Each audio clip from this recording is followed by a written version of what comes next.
When you think of a Stoic philosopher, you probably picture an old Roman guy in a toga, someone who stares at a wall, hates smiling, and likely hasn't eaten a carb since 180 AD.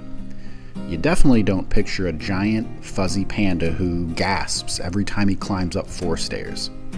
But here's the truth. Po from Kung Fu Panda is the ultimate Stoic. See, most people think Stoicism is about suppressing your emotions, becoming a rock. But that's not Stoicism. That's just repression. And usually, it leads to an ulcer. You can just ask Master Shifu. But real Stoicism isn't about having no emotions. It's about knowing what to do with your emotions. It's about understanding what you can control and laughing at what you can't.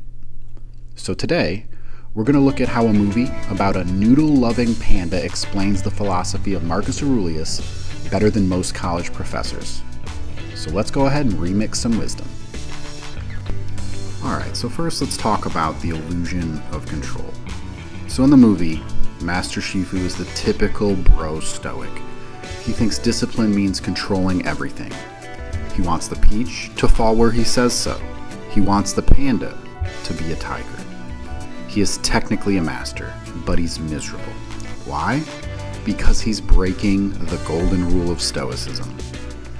Epictetus, a slave-turned-philosopher, taught us the dichotomy of control.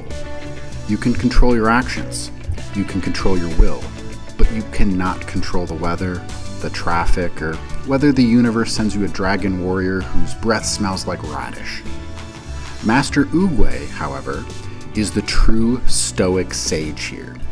He drops one of the hardest lines in all of cinema history, and that is, one often meets his destiny on the road he takes to avoid it.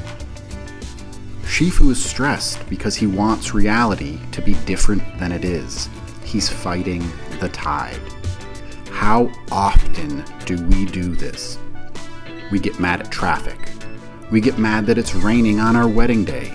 We get mad that we aren't good enough yet. Stoicism teaches us that stress doesn't come from the event. It comes from the resistance, our resistance to the event. And that's why Oogway tells us, yesterday is history, tomorrow is a mystery, but today is a gift. That is why it's called the present. Cheesy? Maybe. But absolutely true. Now, on the other side, let's take a look at Po. Because when he arrives at the Jade Palace, he is by every possible metric a total disaster. He has no training. He has 0 cardio. And he tends to find the training equipment to be delicious. But Po possesses a secret weapon, and Marcus Aurelius wrote about this extensively. It's called Amor Fati, and what it means is a love of one's fate. So Shifu tries to turn Po into a warrior by training him just like the Furious Five, but it fails. Why? Because that is not Po's nature. Aurelius said this best. He said, "Everything that happens, happens as it should. And if you observe carefully, you will find this to be so." The movie tracks this point really well, because the turning point in the movie isn't when Po becomes someone else, it's when Shifu accepts Po's nature. He stops fighting the fact that Po loves food, and he starts using it, ends up training him with dumplings. And that is really the core of Stoic acceptance. It's not about giving up, it's about working with the material you have. If you're short, you don't mourn being tall, you become the fastest thing at ankle height. If you're emotional, you do not become a robot. You use that internal passion to fuel your discipline. Po doesn't defeat Tai Lung by becoming a tiger. He defeats him by being a panda. He uses his belly to bounce attacks back and ends up turning his greatest weakness into his winning move. And this brings us directly to the ultimate lesson, the Dragon Scroll, the most powerful object in the universe. And when they open it, it's blank. It's just a mirror. But earlier on, Po's father had revealed the truth. To make something special, you just have to believe it's special. And this is pure Stoic epistemology. The Roman philosopher Seneca said, We suffer more often in imagination than in reality.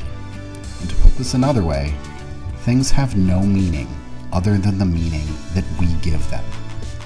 Tai Lung sees a blank scroll and sees an insult. He sees nothing there. Po sees a blank scroll, sees his own reflection, and realizes the power was inside of him the whole time. The object didn't change. The perception changed. Stoicism isn't about changing the world to fit your needs. It's about scrubbing the mud off of your windshield so you can see the world and see that it's already fine. So what does a CGI panda truly teach us about the ancient Greeks? It's as simple as this. Stop trying to control the falling leaves. That is Shifu's lesson. Love your fate, even when your fate involves being a chubby panda. That's Amor Fati. There is no secret ingredient. Your happiness isn't a scroll or a job promotion or a number in your bank account. It's in how you choose to see the world. Stoicism isn't about killing your emotions. It's about having the inner peace to feel them, accept them, and then simply skadoosh them away when they no longer serve you.